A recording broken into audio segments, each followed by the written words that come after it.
What's going on, everybody? Welcome back to the Canadian Football Fantasy Fix for Week 10 of the 2021 CFL season. I'm Ryan Coop here with your wide receiver preview this time, touching on all the wide receiver options to get you set for setting your Week 10 lineups. If you missed it, go back, check out the quarterback and the running back previews. I have those out already as well, and I'll have your defense preview out later today too, because first game of the week comes Wednesday night between the Ottawa Red Blacks and the Toronto Argonauts, so you're going to need to get those lineups in. And it's a weird week this week of CFL Fantasy. Both Toronto and Ottawa playing two games. Both games will count towards the CFL Fantasy point totals, and makes for some interesting lineup decisions. Their prices are inflated accordingly, which makes for some tough picks when it comes to slotting the ball in under the $40,000 cap. Let's start off with the teams that are playing twice this week. Let's go to Ottawa first and touch on the Ottawa Red Blacks side of things. There's a lot. You can see their prices are heavily inflated. Gone are the days where Red Blacks receivers were all $2,500. That is no more. But I think there are still some very good options given that they play two games this week. Starting with Devontae Dedmon. I love Devontae Dedmon. He is one of my favorite players in the CFL, if not my favorite. He's so electric. He's got two games in a row with a return touchdown. In his past three games, he's put up 19.1, 19.3, and 16 fantasy points. He's averaging 14.1 on the year, which, two games at a 14.1. If he hits his average, you're looking at a 28-point week.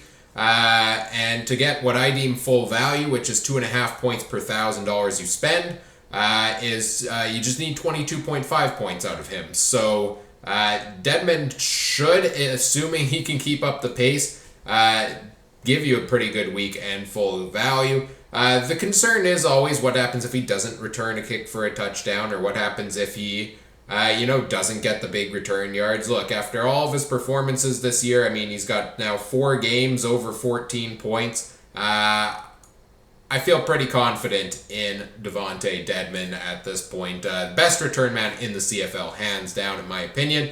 I also like Ryan Davis this week. You need 22.5 out of him as well. He's averaging 13 points on the year. His past couple games have been a little bit up and down, 7.6. 26.9, 5.7, and 18.2. So it's been up and down, up and down. But I think that goes with the quarterback play as well. And with Caleb Evans at quarterback, if he can produce at least another game or both, the way he did last week against Edmonton, Davis should be able to hit that value. He's been one of the most used pieces in that Red Blacks offense this year. I like him to hit his value on a 2-game week. I also like Kenny Stafford this week, $6,500. 16.3 points is what you're looking for. I like him a little less than the other options, admittedly. He comes in, 6.2 point average in his 2 games. The first game he played with Ottawa, he got 0 points. The last game, he got 12.4. I think it's more likely to hit somewhere in between there. But I think trying to get, 2 games at 8 points apiece is pretty reasonable for Stafford. I think he's only going to get more involved in that offense. And for a team that doesn't have a ton of veterans, he's a veteran presence you can go to for a key second down conversion, for example. So I do like Kenny Stafford this week as well. I also like Nate Behar. This one may seem a little more risky. Last week he put up 0 points. He didn't get the targets.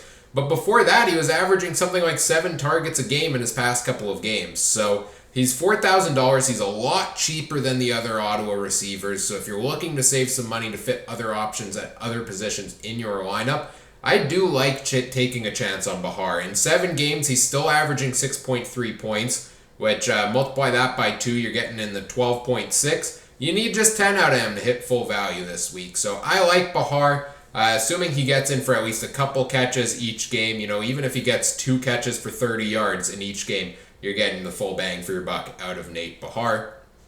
I'm in the yellow light category on RJ Harris this week. His price is the most expensive, so I do like the other options a lot better. He seemed like he's been up and down, and he's had a lot of games this year where it's been a disappointment of, under 10 points that you're getting out of him. His highest total on the year is 15.7. Last week was 12 points. If he has one big week at least, then he'll hit his total, but I'm not so sure he does. If his highest on the year is 15 and he's had a lot of games under 10, I think Harris might be a stretch to hit the 25-point mark in the 2 games there. So I'm not fully writing him off this week, but I'm a little cautious on RJ Harris.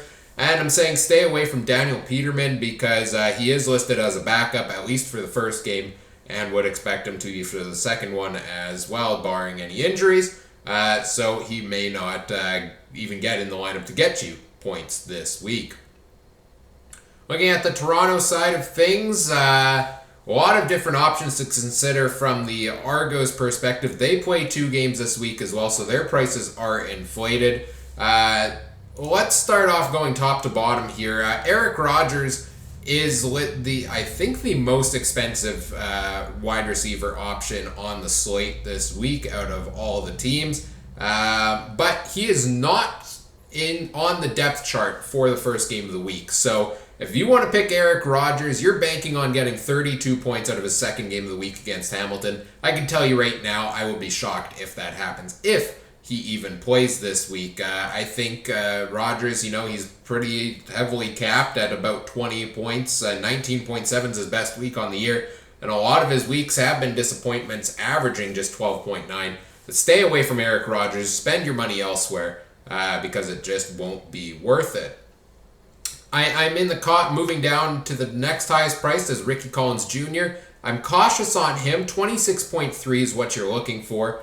He's averaging 11.3, so 22.6 is that across 2 games. It's not quite the full value mark there for Ricky Collins, and he seems to have some. He's had some games in the 14, 15 point range, which would help with that. But last week had just 3.2. I think he could hit that value, but I'm not 100% sold on it. I think it could be tough just because there are so many options at receiver for the Argos for him to hit that 26.3. So I'm cautious on there because I like some of the other cheaper options a little bit more than him. I'm saying stay away from DeVaris Daniels at $9,750. He's averaging 9.5 on the year. I don't think he hits you that 24.4 points this week, and he has been 1 week up, 1 week down, really the past 4 weeks. 11.7, 4.2, 16.7, and 1.9. So even on his good weeks, if he's not putting up 20 points for you, and then he's having one of those down weeks, that's real tough to hit the full value. I think there's a lot of guys that it's going to be easy to hit that point threshold you're looking for with the 2 games this week. And I'm not sold on DeVaris Daniels guaranteed being one of those. He's hit and miss, and if he misses on both of these, that's a lot of money you're wasting on Daniels. I do really, really like Chandler Worthy as an option. $7,500, 18.8 points is his 2.5 threshold. Last week against Montreal, or before the bye week, 22.1 points for him. He had a long touchdown. He got really involved in that offense. He's slated to start at receiver again, at least for the Wednesday game against Ottawa, and should be handling the return duties as well. I love picking players that have that floor of a couple of points through the return game and are starting on offense as well. So I think Chandler Worthy might be the best of the best picks available from the Argos side of things in this week with 2 games. Averaging 11.9 in 3 games. You only need about 9.4 a game from him. And I think that's certainly doable for Worthy. I also like Curley Gittens Jr. as a cheap value play at receiver this week. $4,000. He's averaging 7 points a game. He seems to at times be hit and miss and pretty touchdown dependent. He's put 10.8, he's put 14.8, he's put 13.8, but he's had 3 or 4 games under 5 points as well. But even if he can get you to 5 points and only gets in a catch or 2 a game, much like Nate Bahar, and if he does that in each game, he should be able to hit the value you're looking for. So I like Curley Gittens Jr. I'm cautious on Damien Jean-Pierre at $4,000. I would put him in the same category as Gittens Jr., but I do think if Eric Rogers is all of a sudden ready to return for the second game, that Jean-Pierre may be out of the lineup. So you have to set your picks for the start of the week and make them, and then they're stuck with that for the second game. So if any of these guys all of a sudden return, like Eric Rogers or Daniel Braverman, I expect him to be the first receiver out of the lineup. So I'm cautious to go in that regard because you might have to rely on only one game to get you 10 points. Last time out for him, a 13.1 point performance. His previous start was just 1.8. So be cautious there on Jean-Pierre. I'm saying stay away from Daniel Braverman because he won't be in the lineup for the first game, and he's doubtful on the second one, I would think. So you're going to need to rely on him just in that second game against Hamilton to put the point value for you. I think he still could, but after missing so much time and with guys like Chandler Worthy stepping up, I want to make sure he's slotted into a lineup before considering picking him, which we can't guarantee that he will be by the Hamilton game, and also staying away from Dejon Brissett, who is slated as a backup and is averaging just 1.6 points per game. Getting into the teams that only play once this week, we have a Friday night matchup between the Edmonton Elks and the Winnipeg Blue Bombers. I think the Elks are an interesting team, especially with this matchup. You get Trevor Harris coming back from injury for Edmonton.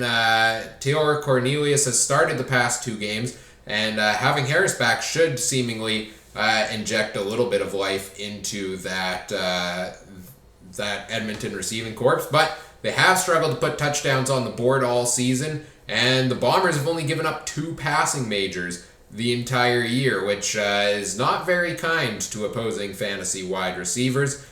So the only option I really like here is Shai Ross because I think he's a good cheap option. Last week he had 2 touchdowns. He had the monster week of putting up, over 20 points. Let me find the exact total here. 23.5 for Ross last week. He had some solid weeks earlier in the season as well. I think he's a great value play. His price has risen about $1,000 from what it was, which I think is justified because, in my opinion, he's been one of the brightest spots on this Elks team so far in 2021. I'm cautious on the rest of the field at wide receiver. Greg Ellingson, 8,052, has had a couple big games this year of 25.6 and 23.8, but for the most part, everything else has been under 15 for him. So, and including 3 or 4 games under 10 points. So I'm cautious on Ellingson because he can have the big game, but more often than not, he seems to not this year, and he faces a tough defense. I'm also cautious on Darrell Walker. I think I said, a couple games ago when they played the Bombers, Walker in the last 5 years has averaged 24 fantasy points a game against Winnipeg, which is insane. And always seems to play good against the Bombers, but the Bombers have shut everything down this year, including Walker, back in week number, 6, 7? When he put up just 5.4 points against this same defense. So I always, I'm waiting for him to have his breakout game of the year, and this could be it, which is why I think he's a good potential pick based on his history against Winnipeg. But he is averaging just 10.3 on the year, which is a disappointment at that price point. Tavon Smith at 54.25. Last week he got in to the starting role on offense, put up 9.8 points. I think he has the potential to hit a 13.6 if he truly does stay in a starting role and get the reps like he did in 2019. But by and large, he seems to either slot in as a backup or only get a couple passes his way, and most often does not seem to be worth the price. Mike Jones at 46.80. He was seemingly having a pretty good season, but last week did put up a big goose egg against the Red Blacks, which really hurt a lot of people that put him in their lineups. So I say cautious on him. His last 3 games, 4.8, 11, and 0. So a bit up and down there. I'm not 100% sold on Jones this week. And Jalen Tolliver, also cautious on him just because waiting to see whether he gets into the starting lineup or as a backup again. And if he's a backup, last week he put 0 points on the board. Looking at the Winnipeg side of things, I touched on this in the quarterback preview already, but no Kenny Lawler this week for the Bombers after he was suspended by the team for one game following his arrest for driving under the influence, which, as I said then, I'll repeat now, is a very unacceptable action to drink and drive. Don't drink and drive. Save lives and save yourself and save others. And don't drink and drive. That's your PSA for this episode. But Lawler is suspended by the team, so will not dress in this game, which means Nick Dembski is the top-priced receiver you can and should pick. And I think Nick Dembski is a great option this week, especially with Lawler out of the lineup. He's averaging 15.8 on the year, which is a very fine average. In his past 4 games since returning from injury, 13.1, 18.4, 18, and 11.8. So he's been hovering over the 10-point mark at least, which is good to see. And he's been doing that by and large with very few targets his direction. He only gets 3-4 catches a game. But he's been taking them for big gains. He's been taking them for touchdowns. And Kenny Lawler has been kind of the big target guy, which means they need to be spread around a little bit. So I like Nick Dembski based on what we've seen from him this season. I'm cautious on Darvin Adams. I think I put him as a yellow light almost every week because this week he's more tempting given that some of those targets should seemingly go to him as well. But he seems to be that type of receiver that unless he's getting you that big gain and that long touchdown pass, he's really not worth it in your fantasy lineup. And last week we saw that happen where he put up just 4.3 points. He's had other weeks this week where he's put up disappointing numbers as well. So a couple good weeks in between. I think the price isn't too bad for Darvin Adams, but I'm a little bit cautious on him based on his typical workload. I do really like Rashid Bailey as an option. I think he's a great value play at 48.78. 12.2 points is what you want from him. He's averaged 10.2 out of 8 games, and he seems to thrive when one of the leading receivers is out of the lineup. In the games where Nick Dembski was out, he put up 12.9 and 15.3. 11.3 last week from 13.2 the game before. Take out the season opener against Hamilton and the 2 games against the Riders. He's had pretty good value of over 11 points in his in 5 of his last 7 games, really. So I like Bailey as an option. I think he should get more targets his way, and when he does, he can make the big plays. Drew Wolotarski, I'd say yellow light on him. First of all, we have to wait and see if he's going to play this week. He did leave the last game due to injury. He did have a productive day before that, though, putting up his best total on the year at 10.8 points. He's had a couple games this year where he's hovered around the 9-10 point range, which would give you full what you're looking for out of him. So I say cautious on him because, like the other guys, should get a few more targets his way without Lawler there. But there's always the danger that Wolotarski doesn't. And more often than not, it seems on the year, he's putting up point totals of 5 points or less for you. So I'm not sold on putting him in the lineup. I think there's better options available. I do like Janarian Grant. I love my kick returners. And at 27.75, first game back last week after missing a bunch due to injury. 4.4 points for him in that one. He faces Edmonton, who have given up 2 return touchdowns on the year, and a massive day to Devontae Dedmon last week. I think there's also, if Wolotarski's not ready to go and with Lawler out, there may be potential for Grant to actually get used a little bit on offense as well. I'd be interested to see how that lineup's going to slot in this week. If he gets in on offense, plus the return game against Edmonton, I love Grant as a cheap fantasy option. The most intriguing man to watch probably for Winnipeg this week is going to be Naaman Roosevelt. He was added to the team around the Labor Day game, but has not actually slotted into the starting lineup once yet this year. Presumably he will now be taking Lawler's place in that starting lineup. Naaman Roosevelt, a great receiver for several years, 1,000-yard receiver at one time. And I think he could have some success, and he has a bit of a connection with Zach Collaros from their time in Saskatchewan together. So he could be successful. I want to see what the price point is at. He's not in the CFL Fantasy game at this point in the week of recording this, so I can't speak on what his price is now. Last time when they first picked him up, they briefly put him in the fantasy game at $6,500, which I think is decently reasonable. I'd like to see how heavily he gets used in this offense and what he looks like after not playing for 2 years before I go in his direction, but it's an intriguing play, not going to lie, to see what a premium receiver like Naaman Roosevelt can do now that he finally gets a shot to prove it. I'm also saying stay away from Charles Nelson. He was out of the lineup last week. He may get in this week if Wolotarski's not ready to go and maybe slot into a receiver spot, but I like all of the options, other options better than Nelson. Getting into I think it's the Saturday game, the Saskatchewan-Calgary game, a rematch of the week before. Let's start with the Riders. Saskatchewan making the big free agent pickup of Duke Williams this week, which will help their receiving core, but he is not ready to go yet. He is not. He will need to quarantine this week and won't be ready to play. So it is likely the same crop as last week at receiver for the Riders. Kyron Moore is the most expensive one on the list. He comes in at $78.12. 19.5 points is what you're looking for. 13.4 is what you've gotten on average out of him.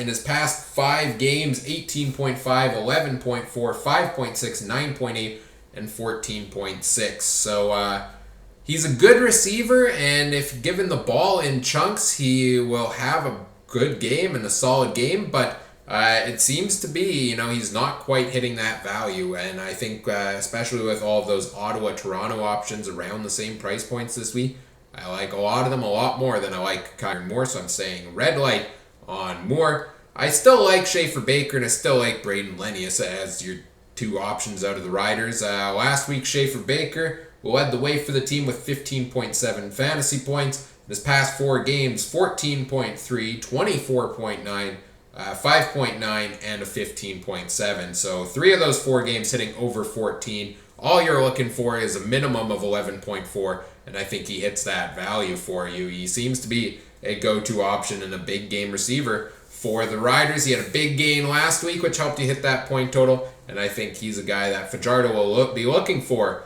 quite a bit in a bounce-back game this week. I also still like Braden Lenius, even though last week was a disappointment. He put up just 2.9. His average has been dropping a little bit in recent weeks, but he still, does have 5 games this year over that 8.2 point mark. His highest one on the year is 12.6 2 weeks ago. So I always say this, Lenius is not going to be the type of player that's going to break you a 20-point week potentially. But if you need tried and true and reliable production, I think he's a pretty safe pick. And even if he is having a disappointing day, at a cheap price point, it's not going to hurt your lineup too badly. I say stay away from Mitchell Picton of the Riders. He hasn't had a week over 6 points since back in week number 2. Seems to be a very rarely used option in that Riders receiving group. And I'm saying cautious on Ricardo Lewis of the Riders. Last week he just barely hit full value with 6.4 points. The week before that, 18.1. And his other 3 games have been under the value there. So his average is more than $2.5 per $1,000, but that's skewed by that game against BC. Look, Duke Williams is going to come into the lineup in if not next week, the week after. And I think he's going to have to take the spot of one of these guys. And I think it's likely to be Ricardo Lewis. So this is his chance to prove he deserves to keep a spot in the lineup. So he could be coming out with a big game this week. But I think the track record of his performances makes me a little bit cautious to go in his direction. Taking a look at Calgary, always so many receivers to talk through for the Stampeders because they've had so many injury issues this year. Last week, Kamar Jordan and Josh Huff both missed the game due to injury. It remains to be seen whether they will be in the lineup for the rematch this week. Even if Jordan's in the lineup, I still don't love the pick this week. I think he's averaged 15.8. At that price, you need 24.7. He's had a couple big games and a couple big disappointments of less than 1 point per $1,000. So I think given that, Bo Levi Mitchell hasn't lit it up really that a whole ton in his past couple of games, I'm cautious to go in Jordan's direction. I think you stay away from him coming off of the injury this week at his price point. I'm also saying stay away from Markeith Ambles because in his last 3 games, it's been 10.5, 1.5, and 7.8. I really expected him to step up and have a monster day last week with no Jordan and no Huff, and he just did not deliver with just 7.8 on the week, and it was a couple of the backups or the young guys getting a chance in the lineup that led the way. Josh Huff, I'm cautious on if he is playing because 15.5 I don't think is out of the reach for him. He's had a couple games around that total in the middle chunk of the games they've played so far this year. 11.4 is his average. I like Huff. I think Bo Levi Mitchell likes Josh Huff. He often tries to target him for some big gains. I'm cautious on him because how is he going to perform after injury, and what is the passing game for the Stampeders going to look like this week, especially with Bo nursing a bit of an injured shoulder. So I'm cautious on him. I'm staying away from Herji Mayala and Richie Sindani. Neither of them really produce close to enough points to be worth putting in your lineup. The one Calgary option I really like is Malik Henry. Surprise, surprise, another return guy. Got involved in the return game in his first game back last week, got involved on offense in the receiving game, and put up a touchdown there. 13.8 points is what he put up last time around. And in the 5 games he's played on the year, 4 of the 5 have hit the full value for you. So there was just one disappointing game against Edmonton with 2 points. Everything else has been more than 7. So even if he doesn't get too much usage on offense, he should be have a pretty high floor to be able to get the value you are looking for. I'm saying cautious on Colton Hunchak, Dan Williams III, and Sean Bain. I do like any of these options potentially as value plays if they get into the starting lineup, but I think it remains to be seen which group of receivers is going to start this week for Calgary. Last week it was Sean Bain with the surprising huge 16.2 point week, and certainly if he gets a starting role again this week and handles some of the returns as he did the week before, could be an interesting play at 2,500. Getting into the 2 teams that play on Monday against the 2 teams that play their second game of the week. The Montreal Alouettes take on the Ottawa Red Blacks, and Ticats take on the Argos. Let's start with Montreal. Eugene Lewis and Jake Weineke continue to lead the way as the 2 go-to options in Montreal, and they continue to produce points each and every week, pretty much. In the last 4 games, for Eugene Lewis, 29, 12.5, 25.2, and 20.2. So that's a pretty good 4-game roll there for Lewis. He is pretty expensive at $10,384. You need 26 points out of him for him to be worth it. I think that's maybe a bit of a stretch.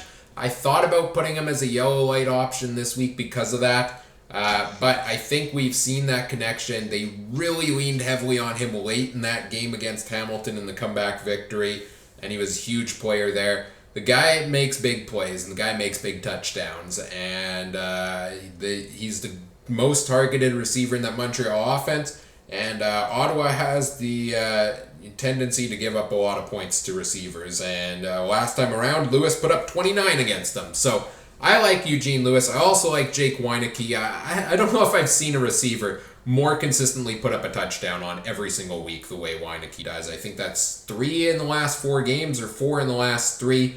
His last 4 games, 31, 6.1, 23.7, and 17.1. And that one down day in the middle was against a good BC defense. So I do like Weineke as an option as well. I think you can almost bank on him getting a touchdown. You can bank on a good number of targets his way and a solid chunk of yardage. I'm not sure he hits that 23.6. I think he can get there pretty confidently. He has hit that in 2 of his last 4 games, including 31 points against Ottawa back a couple of weeks ago. So I like those 2 options because I could see this being a high offensively powered game, and those are the guys that lead the way for Montreal. Staying away from the rest of the field, though, for Montreal, Quan Bray is averaging 10.3 through 5 games and is kind of hovering around there. His highest total on the year being 12.7. He hasn't hit the strides you need to get, if you're looking to get, at least 18 points out of him. BJ Cunningham, 15.7 is what you want.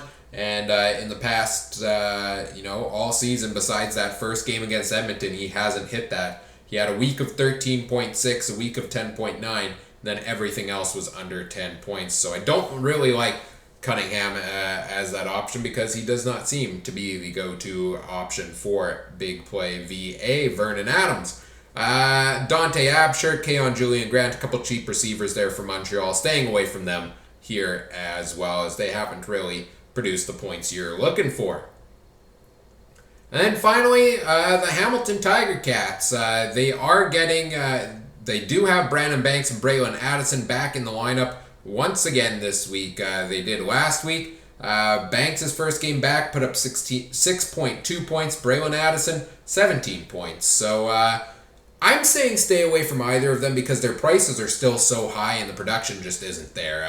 I feel more confident in Addison as a pick, but I think 17 is around the range we're going to see from him, especially with Jeremiah Masoli kind of struggling to get that passing game in order so far this year. I don't know if we see Addison hitting 27.3. I think that's a tough number for him to hit. And Banks by far, 29.5. So far, just averaging 9.4 points a game this year. Where did Brandon Banks go and what happened to him is the question I think on everyone's minds right now. Is he hasn't gotten that big game under his belt yet this year.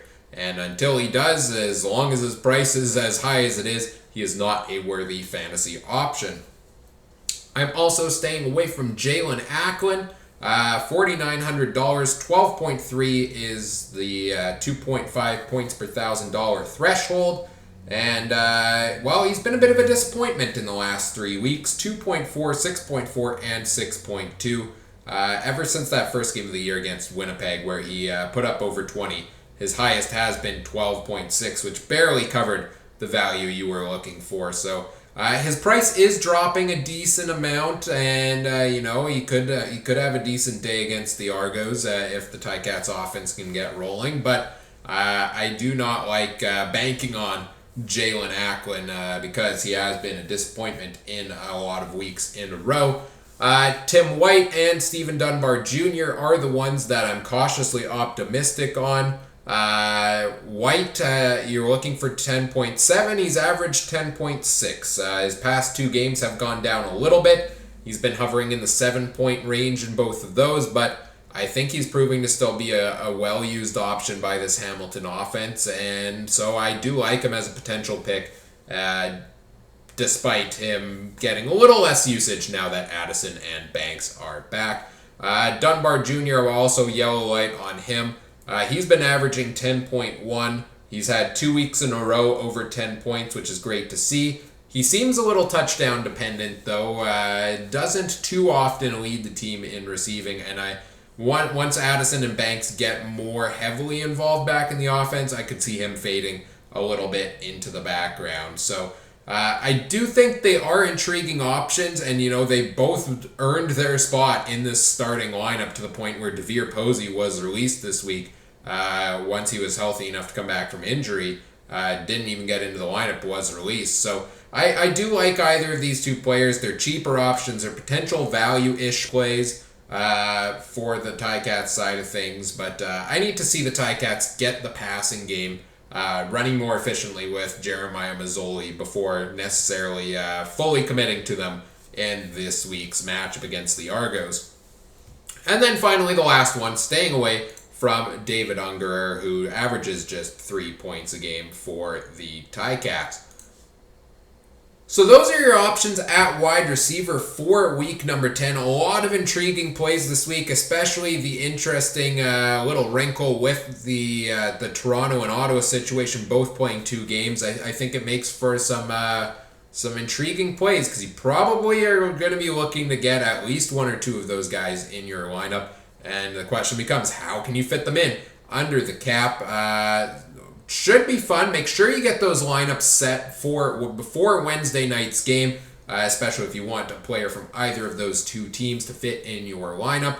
As I mentioned off the top of the show, go back, check out the quarterback and running back previews for this week as well. And stay tuned for the defensive preview out later tonight. I'll have a depth chart update video out on Wednesday afternoon to get you all set to finalize the lineup for that game. And then I'll have depth chart updates out later in the week for all of the other games on the slate as well. Do all the YouTube things, like, comment, subscribe. Let me know what you liked, what you didn't. If you have any fantasy questions, put them in the comments section or tweet them at me at CooperTrooper42. Starts with a K. A link to it's in the video description. And if you want to play CFL Fantasy alongside myself and other viewers, check the link in the description. There is a link to the Canadian Football Fantasy Fix group over on the official CFL Fantasy site. You can play alongside myself and other viewers this week and every week throughout the 2021 CFL season. As always, thanks for watching. Take care. Have a good one. Bye.